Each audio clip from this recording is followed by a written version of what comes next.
Hi everybody, I am Jared Clark with Airguns of Arizona. Thank you for joining us today for another pre-charged airgun review. Today we're going to be taking a look at a new offering from BRK Rifles. This is the Ranger XR2. And since it's the XR2, it means it's a second version of the Ranger, which it is. They've added some cool features to this new model, some things that you'll like, and given you some more options when it comes to getting it just how you like it. We're going to show you all the new features it has, all the good old features that it has, and then also do some test shots, some shot counts, accuracy review. You know the drill. So hopefully you'll stick around till the end of the video. But let's get this one going.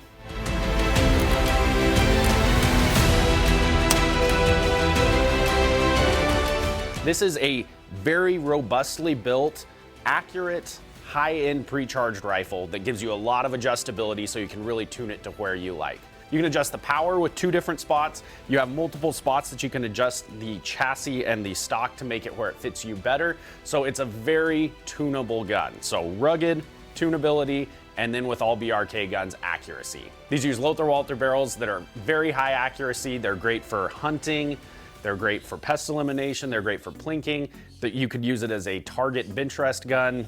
BRK covers all the bases. All right, the BRK XR Ranger 2 is available in 177, 22, and 25 caliber. It has two barrel lengths that it's available in, 23 inches, and then the carbine version has a 17-inch barrel. So the one in front of me here, this is the one that they call the XR2 Tactical.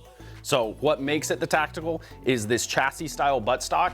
If you're familiar with their line, you've probably noticed this is the same buttstock style that they have on the Black Wolf from Daystate. So Daystate and BRK being sister companies, you get some of the cool parts that are popular between the brands. So that's what makes this one the Tactical right here is this buttstock. It gives you length of pull adjustment, very easy to do with the push button right here. And then you also have an adjustable cheek piece on this one. This buttstock plus the little bit longer chassis right here is what makes this one the XR2 Tactical.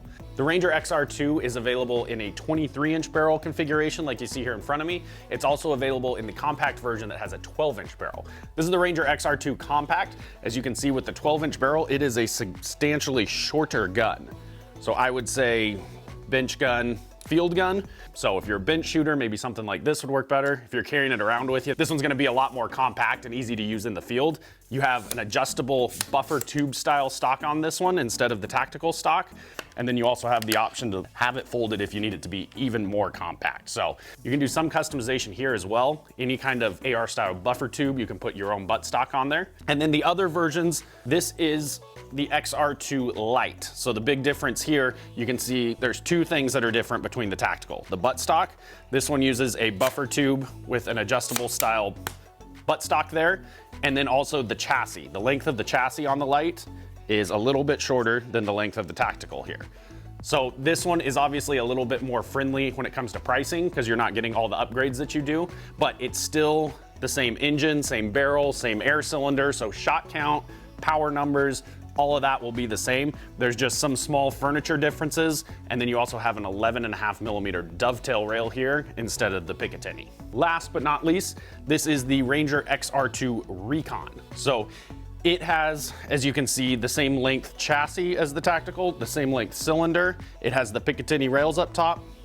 It's all in the buttstock again. So this one being the Recon, it's a little bit more adjustable buffer tube style stock, but it is a buffer tube style stock. So any of them but the Tactical, you can upgrade the stock and change it to any AR style buttstock if you so choose, or you also get the length of pull adjustability. Which one's the best is a very open-ended question. The better question would be which one is best for you? Which feature set fits your shooting needs the best? Because they're all, as long as the barrel lengths stay the same, you have all the same power numbers, all the same shot counts, all the same engines running them, just external differences. Without a scope, the BRK Ranger XR2 Tactical comes in at 8.9 pounds and an overall length of 39 inches. The BRK Ranger XR2 Compact comes in at 5.9 pounds in overall weight without a scope, and then right at 27 inches overall length with the buttstock collapsed.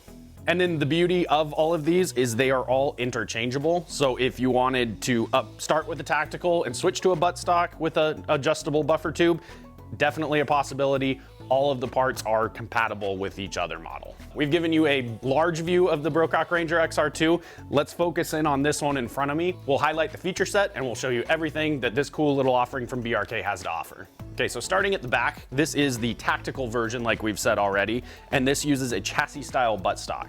This is a very comfortable buttstock in my opinion. It has length of pull, a little bit of length of pull adjustability, maybe 2 inches there that you can adjust the length of pull. You have the ability to adjust the cheek piece to get it right where your eye lines up perfectly. That's another benefit of the tactical chassis stock here. You also have in the bottom here, there's a quick detach spot for your sling if you want to carry it on a sling. And then they also have a cut here that I'm assuming is for a bag rider or some sort of additional piece. So this one, like I said, really lends itself to a bench gun in my opinion. So you can see right where the buttstock connects to the gun itself, and this is the same on all of the models we just showed. You have a power wheel right here. This is an externally adjustable hammer spring point. So you can see right now I'm right at 4, but you have maximum to minimum, and these actually give you a pretty good response. We'll talk about numbers a little bit more at 20 yards here in a couple of minutes, but this does give you quite a bit of adjustability. So if you want to shoot slugs, you can go maximum. If you're wanting to shoot lightweight pellets, you can go minimum. And with that, you'll get more or less of a shot count depending on where you run it. So I had it set at 4 because that was where I really like the JSB 18.1 grains. It gives you a little bit of playability. So if you want to shoot a heavier pellet, you take your time and adjust it, figure out which one it really likes. You want to shoot a lighter pellet, you can go the other way. It's external, it's very easy to use, and it gives you some good adjustment bang for your buck. Since we're talking about adjustability to the power, I'm gonna flip it back around and I'm gonna show you this. This is a feature that the Ranger XR1 had and all the Ranger XRs have, but the ability to work in tandem now with your hammer spring adjustment right here. You have the transfer port adjuster. So there is 1, 2, 3, 4 spots on that. And all that's doing is acting as an iris that opens and closes, allowing air into your barrel. As you bring the hammer spring tension up, you want to make sure that all the air is also getting into the barrel so it's wide open, and vice versa. If you're restricting power, you can now go and then also restrict the amount of air that is going into the barrel. So they work in tandem to really give you either a high shot count on low power or a very flat curve on high power where you don't have big velocity swings. Those 2 points of adjustability really make this gun user-friendly when it comes to tuning and shooting different types of projectiles. This is an XR brocock, so we do have a side lever charging handle. This is how you set the hammer. That's how the magazine will rotate when you operate it, but that is very smooth, very easy to use, a great feature from the XR line. So that's one that's carried over from the XR to the XR2, and that's because it's a very smooth operation point. Up top here, I have a MTC King Cobra mounted, but underneath that, you do have a Picatinny style scope rail. You also have a Picatinny style accessory rail underneath the chassis. And if you look closely right here, you can see that there's some threaded holes. Those you can also add Picatinny. So if a bottom rail isn't enough and you want to put something on one side or either side, the chassis is already tapped and drilled, and you can put a brocock style Picatinny attachment right on the side. So it gives you room to grow in terms of accessories, but the bottom one comes standard with each gun. Then you have the ability to put 2 more on the side if you choose. Back here, these all use AK style grips. This has been a long-standing tradition for the BRK guns. They work great, never a complaint, but if you did want to change it out, it is an AK style there. You have a match grade 2-stage trigger here with a post and a shoe. The shoe itself gives you the ability to really get it comfortable to your finger, and then the 2-stage gives it adjustability to make it break just like you like it. In front of that, there is the paddle style safety. When it's pushed to the right, you are in safe. When it's pushed to the left, you're in fire. On the fire side, there's also a red dot. So it's a good reference point. If you can see the red dot, push it that way, that's how you know you're in fire. That whole system is inside of this really nice metal trigger guard that's kind of part of the chassis here. It's small, but those are the little things that I like. Metal trigger guards are always a nice touch when it comes to high-end stuff. The entire chassis does have that metal construction, and then they put the trigger guard as part of it, connected to the AK grip. It's a robust gun. I've said that already a couple times now, but the BRK guns are built like tanks. They are one of the best long-term enjoyability guns I think you could have if you're just looking to point and shoot. BRKs are always running. They run great, and the more you use them, the less problems you tend to have. So robust build, big heavy duty construction. This cylinder right here is your air supply. It's cylindrical, so it doesn't have a very big footprint. It keeps everything nice and tight. The barrel and your air supply are almost blend together as one, which gives it this very tactical, thin design and look to it. So I'm a big fan of cylinder guns. Nothing wrong with bottle guns. They give you great shot count, great power, but for me, it's hard to beat the look of a good cylinder sporter style tactical chassis look like we have in front of us. Each barrel is shrouded, and the shrouds do have 1/2-inch UNF threads on the end, so I've attached a BRK compact moderator onto this one. It does a great job for getting rid of noise, but you do get a shrouded barrel with threads on every model that we've shown you. Ranger XR2 uses a free-floating Lothar-Walther match-grade barrel. So the 23-inch barrel here is a free-floating style barrel that attaches with the breech block, but very accurate, great for anything you could do with a pre-charged gun. You have on the end of your cylinder, you have a pressure gauge. So you don't want to look directly down your barrel, but you do have the ability kind of to come off to the side here, check real quick how much air you have left in your cylinder. These cylinders do have regulators inside of them, so it is a regulated system. It's not an externally adjustable regulator. They come preset from the factory to optimize each gun.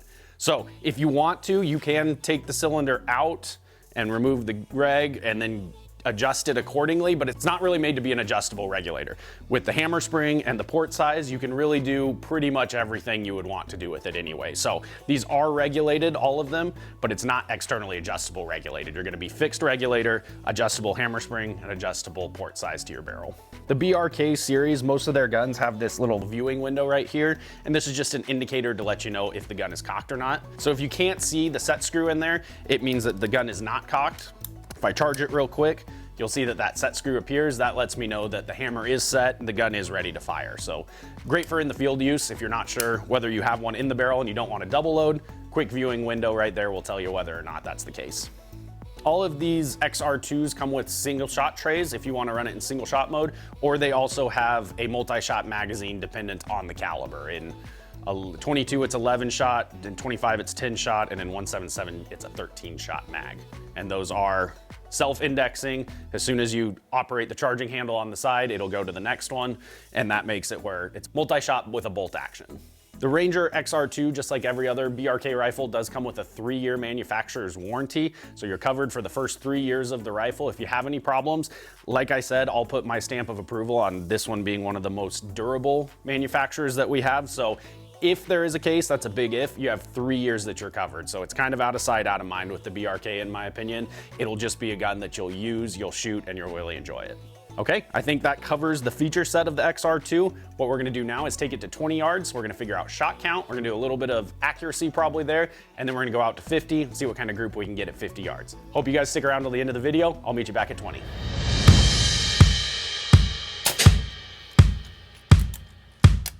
We have the BRK Ranger XR2 back here at our 20-yard range. Today we're gonna be shooting the AEA Center Punch 18.3 grain pellets.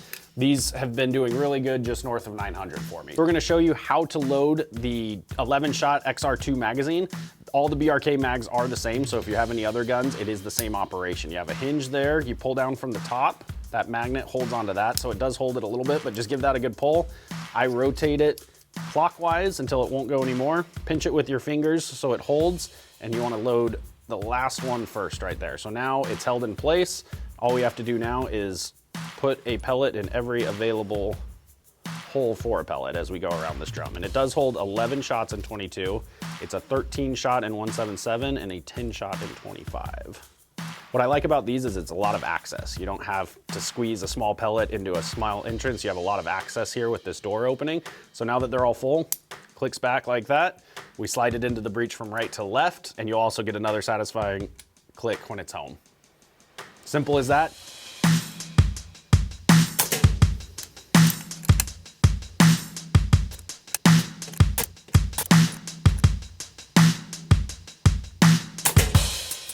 Okay, so that is an entire magazine, 11 shots, right in the center of the bowl, right where you'd want it to be. So that's really good accuracy at 20 yards indoors. We'll take it out to 50 to really stretch the legs, but this is a great starting point. I'm really happy with how that shoots indoors at 20 yards. With this gun that you see in front of me with a 23-inch barrel, your maximum power that you can get is about 40 foot-pounds. So that's with a 25.4 grain pellet moving right at about 840 feet per second. So it's a good amount of power for a relatively small gun. And then what also I found impressive was with that power at 40 foot-pounds off of a full fill, you can expect to get 35 shots per fill. So a little north of 3 magazines if you max it out at 40 foot-pounds. I'm running it probably closer to about 32 foot-pounds now. My guess would be I'd get, 20% more shots at that. So it's a balancing act between power level and then shot count that you'll get at that power level. So on maximum power though, 40 foot-pounds, expect to get 35 shots per fill. Flip it, go the opposite way. We're gonna go minimum power. This gun can be tuned all the way down to about 12 foot-pounds. And that's just taking this power wheel here to minimum and then restricting our port size to 0. So that will lower the power to 12 foot-pounds. So if we do 12 foot-pounds average, you'll get 165 shots per fill. So a huge shot count out of a cylinder gun at 12 foot-pounds, which is still more than enough power to really be effective in 50 yards and in. Most backyard scenarios, 12 foot-pounds is more than enough power.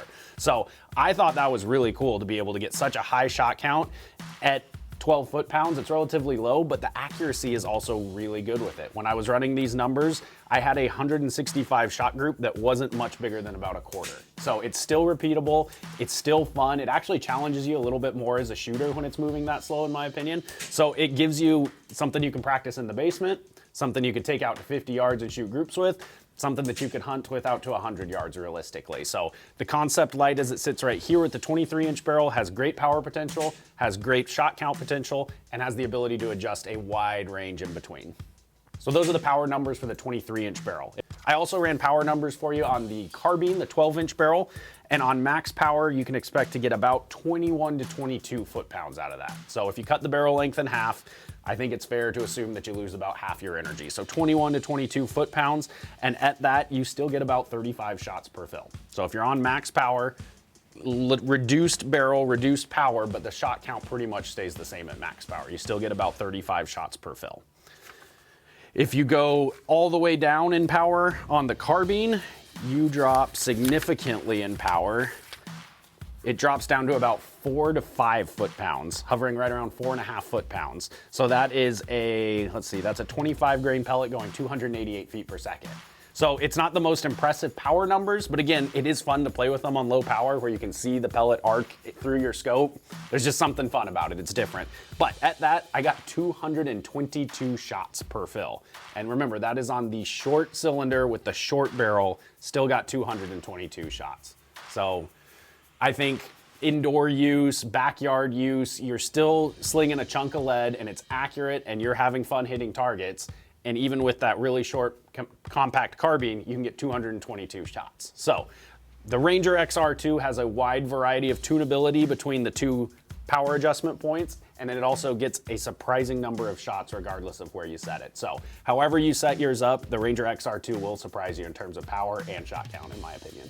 When it is tuned down to, along with, like I said, backyard scenarios being effective, you have a very, very quiet rifle. So what we're gonna do now is we're gonna turn it up to max power, give you a couple shots, then we're gonna turn it down to low power and give you a couple shots just so you can hear the difference between the two power levels that the XR2 can operate at. Okay, so this is maximum power on our hammer spring, and I have the port open all the way. So let's try and see if we can get a good baseline.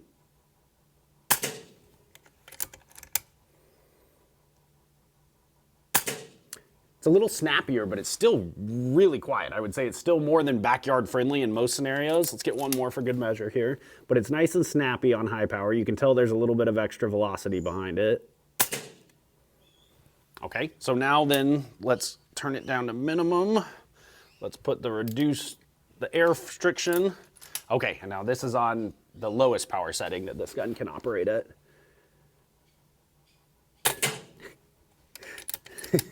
I don't know if it's showing on the camera, but it's just a tiny little report when it goes off. The impact noise is definitely louder than the shot. But it's fun because I can actually see the pellet arc in my scope. Even at 20 yards, I can catch the pellet before it hits the target. So one more, give you a good measure, but It's just a lot of fun. And like I said, it kind of challenges you because the lock time of that getting out the barrel is a lot longer than it is on high power. So you really have to focus on your hold sensitivity, your follow through. It really should hone up your shooting skills as a shooter. That's gonna complete our 20-yard test here of the Ranger XR2 Tactical. I'm thrilled with accuracy, power, shot count. 20 yards was a home run in my opinion. What we're gonna do now is give it the real test. We're gonna take it outside to 50 yards. We're gonna shoot a 5-shot group there, see how the accuracy holds up at 50 yards.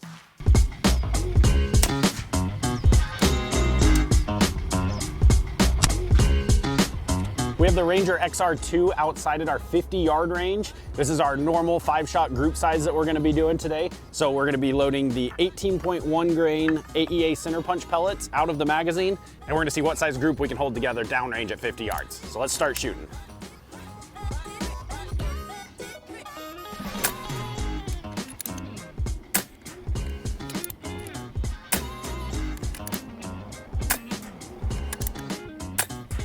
Okay, that is 5 shots out of the magazine. Let's get down there and take a closer look at it. This is at 50 yards. This is kind of the accuracy and performance that we've come to expect out of BRK, but it's still fun to do it nonetheless. At 50 yards, I got 4-3 right through that exact same hole and then bunny ears on top of it. So reference is our 1-inch challenge coin, and that is just probably less than half the size of that coin. That's closer to 1/4 of the size, but you can see the 1-inch coin completely dwarfs it. That is a really good group at 50 yards out of a tactical style gun like the Ranger XR2. Like I said, it could be used for bench rest, it could be used for pest elimination. There's a plethora of different disciplines you could thrive at using this kind of accuracy at 50 yards. That's great for 50 yards. I'll meet you back in the showroom and we'll get this one finished up. There you have it. That is the BRK Ranger XR2 review for you. I hope you enjoyed it. I personally really enjoyed getting to review this gun. I think it's a cool design. It's slim, the cylinder, the ruggedness of the chassis, the nice buttstock with adjustability, everything about this gun I personally really like, and I think if you got your hands on it, you would too. We shot it at 50, showed you the accuracy there. We saw really good shot counts at 20 yards, lots of power potential. Also low power potential with huge shot count. There's multiple scenarios that you could use a BRK Ranger XR2 Tactical and absolutely thrive in it. So hopefully this video showed you that you could do one of many things with this great air gun, and I hope that you want to get your hands on one. So that's gonna do it for this video. I hope you liked it. If you did, please like and subscribe. Go to our website, join our email list, contact us via the phone, shoot us an email if you have any questions, get in touch with us any way that you can. I appreciate you coming by today. Hope you keep an eye out for the next video.